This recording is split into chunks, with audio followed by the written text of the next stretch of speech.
خبر چین د افغان سوداګرو او زده کوونکو تک راتګ ستونزه حل کوي. نور حال را سره په ویډیو کې وګورئ.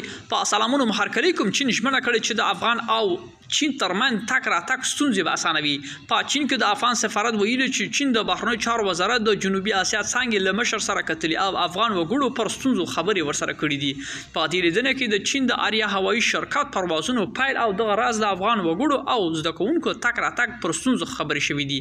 افغان لوري ټینګار کړی چې تک راتګ له اسانه کړي چې او د افغان زده کوونکو حضور د زده کړو کې ګډون وکړي. د سوداګرو تک راتګ ستونزې د حل کړي او ویزو ورکول پروسه اسانه کړل شي. د چینایي لوري ویلي چې په دغه ستونزې حل کړي او افغان لور ته سره بخپل همکاري پراخوي. ترڅنګ افغان سفارت وایي چې تمه شته چې چین یاد شوي ستونزې ژر تر ژره حل کړي. ملګرو دا و زموږ چمتو شوي ویډیو که ستاسو د ویډیو په اړه کوم نظر پیشنهاد لري موږ سره په کومنټونو کې شریک کړئ او د لا ښکلو ویډیوګانو لپاره له موږ سره پاتې شئ. تر بیا ښې چارې.